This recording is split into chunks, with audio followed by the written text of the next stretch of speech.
Well, welcome to the Working Tools podcast. Here we are back for part 2 of being a district deputy grand master.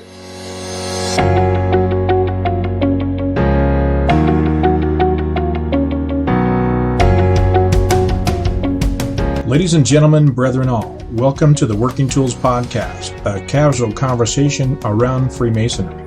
First, it's important to note that our opinions and thoughts are our own and do not reflect those of our Grand Lodge or respective craft or concordant bodies. Please connect with us and ask questions, either here on YouTube or on our Facebook page. We'd also appreciate a thumbs up and especially any comments on our videos.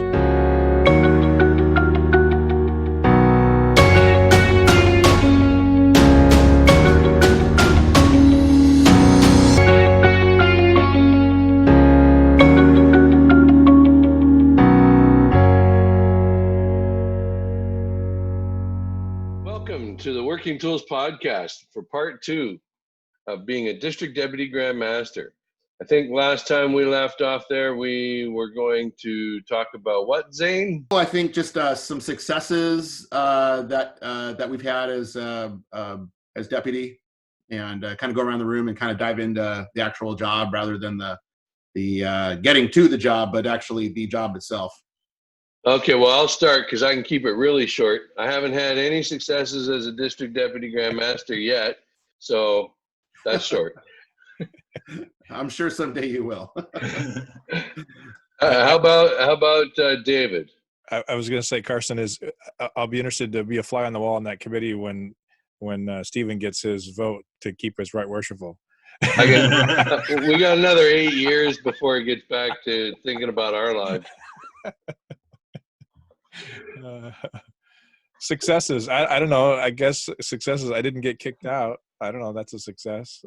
Everyone still likes you. Yeah. Well, apparently a lot of people still think I'm DDGM, and it's been 2 years.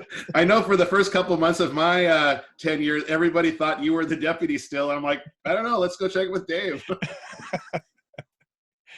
No, one of the cool things that we were able to do during my first term as deputy, 3 of our lodges, Verity 59, who Zane is a member of, past master of, in Kent, Washington, and King Solomon number 60 in Auburn, and at the time it was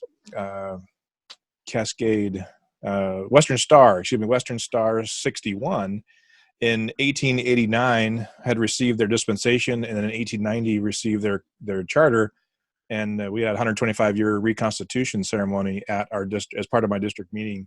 So that was kind of a fun thing to do and be deputy during that time. And that's actually where I did the research on the titles and stuff. And I just was looking it up again. It was Wally Tofstead, who was the first district deputy of 13 and right worshipful. And then so it looks to me like there was terms longer than 2 years. And in 53, they made a resolution to shorten it to 2, so that there was a feeling that those proposing there's a shorter term will afford an opportunity for a larger number of brothers to participate and thus stimulate greater interest in Grand Lodge affairs.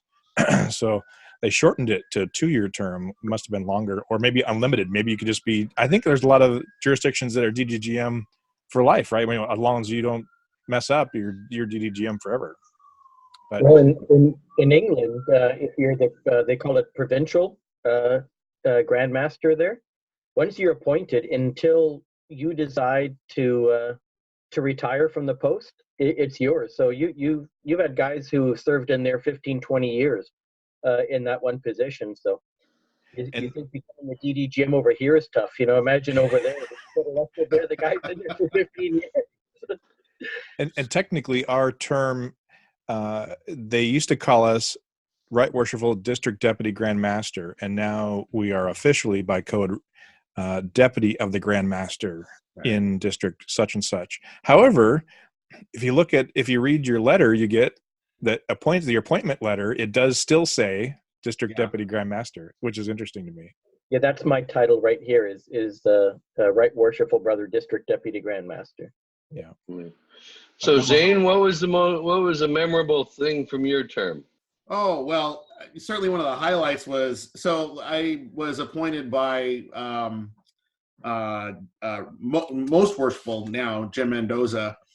He had previously been district deputy in our district, but just a great friend and mentor of mine. And so I've had the opportunity to host him his district meeting in District 13 right at the end of the year. That was a pretty big highlight. But one of the things that I just really liked doing is, as the course of being the deputy, was during official visits, meeting with the worshipful master of the lodge and really kind of just breaking down the direction of their lodge, talking about, just all sorts of things, kind of like the operation of the lodge. Do you have a budget? What are your educational, programs like? Talk to me about your adoption of the 6-step program. I mean, really for me, it was, what's the strategic direction of this lodge? Even if they don't have a piece of paper that says, here's our strategic plan, do you really have one though? And in most cases it was very good conversation, and usually from it there's usually one or two things that that kind of popped out that were ideas that other lodges had been working on, and I was sharing it with this lodge, and hey, that's a really good idea, we'll give that a try in our lodge. And so it was kind of that network of sharing best practices that occurred during the official visit. So those are the things I really like doing during my term. Now, I know you guys haven't, been passed yet, but now is there anything standing out in your terms that for you guys or goals that you want to achieve? I know that, well, seemingly one of Carsten's goals is to give good education, and so far at all of his district deputy official visits, it's been very good educational pieces, and not one person has nodded off on the sidelines.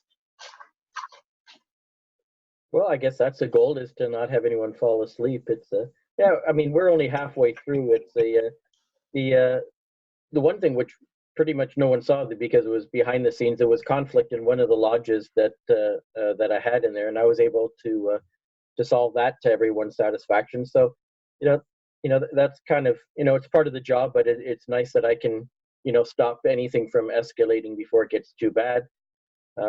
A lot of the big things are still coming in the new year. I've got the Grand Master's official visit to our district in April, and in March I've got District Education Day. I have my education officer hosting it, and because we're the big district in our area, I have the districts from both north and south of us. They're all coming up to our district and participating in it, and that's for all the mainly the incoming officers of the lodge, but any brother can attend it as well, just for a greater educational day as well. So hopefully there'll be more good memories coming up. So Stephen, if I can Shanghai your question asking for a moment.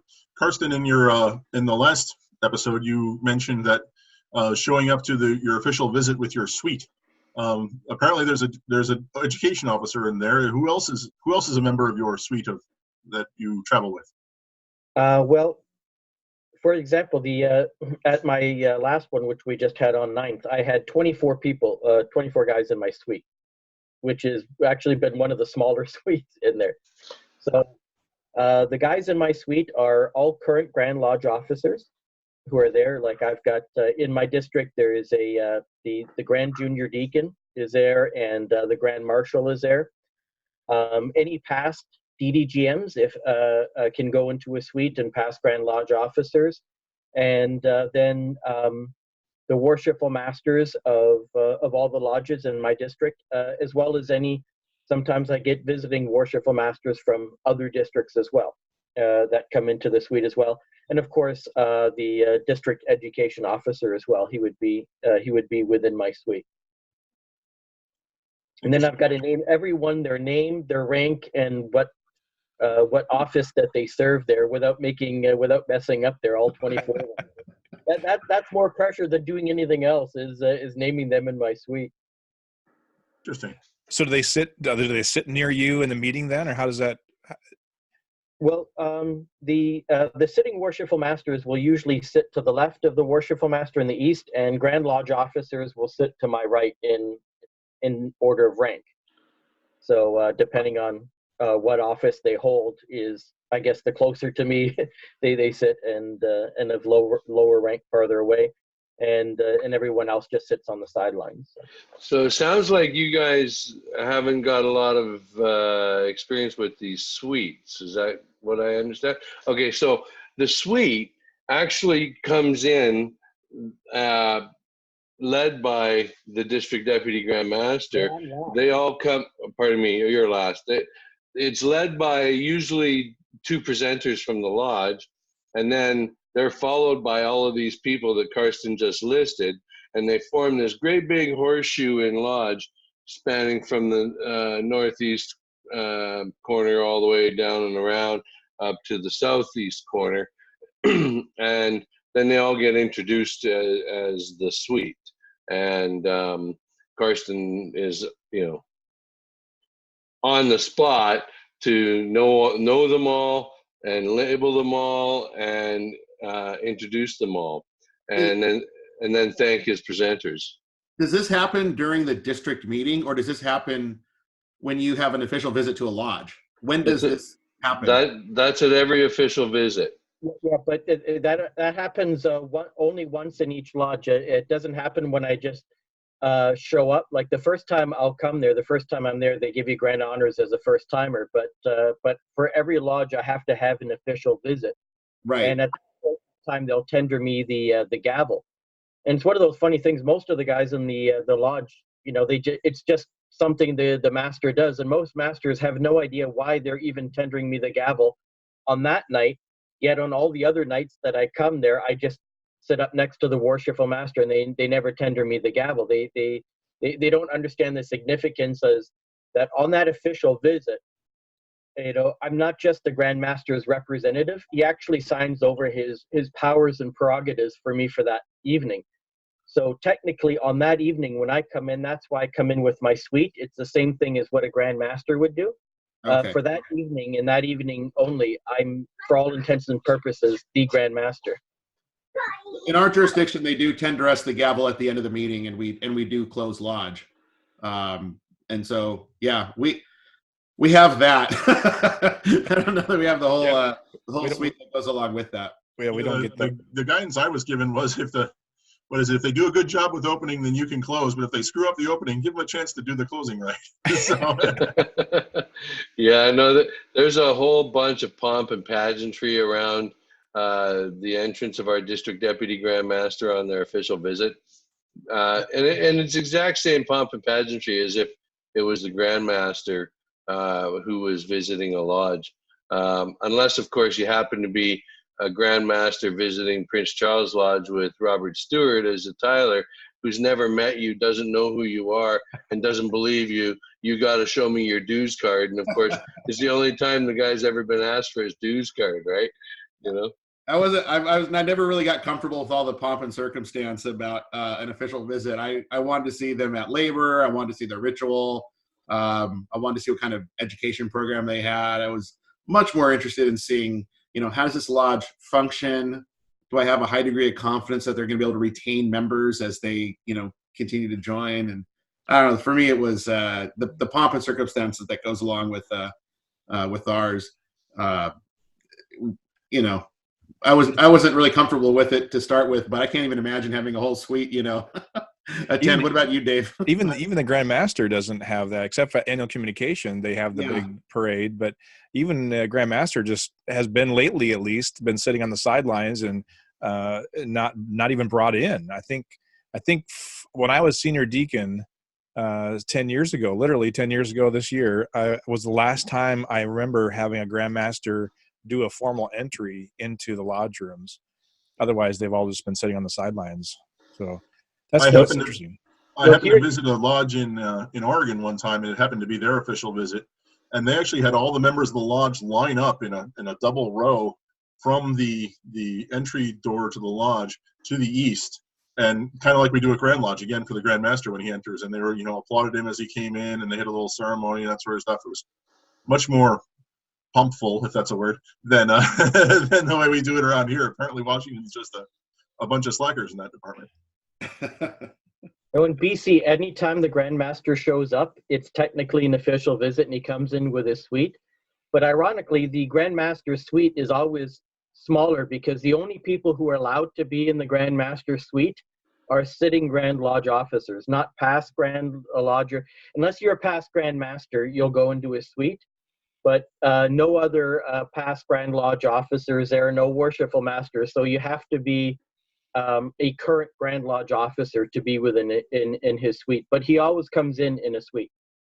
And so that means that all the district deputy Grand Masters generally have a larger suite than the Grand Master, with the exception of during Grand Lodge communication, when he will have this huge entourage come in. Yeah. Carsten, do you also sign the register when you come in as the Grand Master? Like in our example, in our registers, the Grand Master always signs at the top of the register above everybody else, kind of outside the line, so to speak. Do you do a similar thing in BC?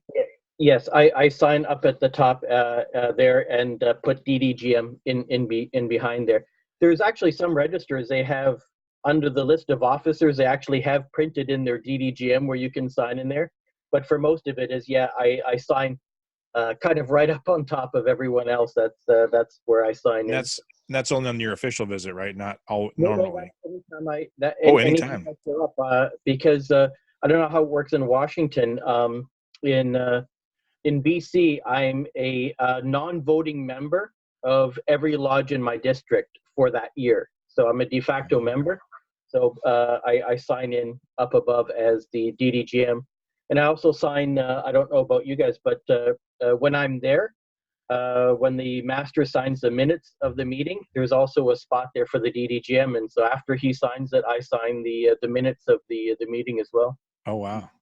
Well, gents, I apologize, but I've got to head out. So thank you very much for the conversation. It's been great pontificating on my experience, and thank you very much. I look forward to seeing all of you again soon here on a tiny screen. Thanks for making it tonight, Matt. Appreciate your time. Yeah, when we are, the only time we sign at the top is when you're representing the Grand Master. Of course, always signs when he visits any lodge, anytime, not even his official visits. I always say official visits. You don't want him to ever have an official visit. That means he's coming to get your charter. So it's just a reception. But when we would sign, we only sign at the top when it's the official visit, when we're representing the Grand Master. So just the one time each lodge. We talk about pontificating. I had this wax seal that I was using for other things, and so I thought I'm going to bring this. So if you look back in the registers for all of my official visits, I've got a wax seal with a Masonic symbol next to my name where I signed. That's a way to leave your mark. Yeah, it was kind of fun, kind of a cool thing. So when people ask about that, I can usually of course at the register I can flip back, and most registers, they don't change very often, so you can flip back and you can see them right there in the register. It's kind of fun. Yeah, easy to find. Yeah. So any final comments on this topic, gentlemen? I would say that if there are brothers out there that are interested in learning more about being a deputy, it's a lot of responsibility that goes along with it. It's not just a title, but they should kind of make themselves known at some point, because at some point in time throughout the year, there's going to be a recommendation. And I would say that making sure that your declaration is known or that your interest is known is a good way to start. Yeah, I would agree that there's a lot of myths in Masonry, and I've always joked about writing a paper or a book about the myths of Masonry, and that's one of them. I think that there's this unwritten rule that we're supposed to just do good, and then you'll be identified as someone that's wanting to be a master or an officer or district deputy or whatever. And I think I think you got to be careful of who you tell. You don't go tell everybody in the district or everybody in the lodge, but yeah, you go to a past DDGM or the current DDGM or someone that you're one of your mentors and say, hey, what's next? How do I do this? What do I need to do to advance if you want to? Or, hey, I wouldn't mind giving an education talk. How do I do that? I think people, they're nervous. They think that they're going to come and ask you, hey, would you do that? Would you present on the circumpunct, or would you present on the cable tow, or would you present on something or whatever? And they think they're going to be asked, and they're not going to be asked necessarily. So they just sit in the sidelines and wait. Yeah, or if they ask to be the district deputy, they're automatically put on the list that they're not going to be the district deputy. Like Right. you mess it up if you ask. For sure. That's not the case. Not at all. And, The way it works here, it's kind of funny. Is it's almost quite frowned upon if people see that you're actively campaigning or wanting the job, and I guess it's more that old thing. You're supposed to just just work hard, do be obviously if you're a good attender at the meetings, if you do a lot of ritual work and are a really good servant for your lodge in the district, people will kind of start to get to know you and recommend you. But it's almost kind of frowned upon if you start going around asking people like, hey, could you recommend me for being DDGM or something like that. It's maybe times will change, but as of right now, people don't look very favorably on that right now.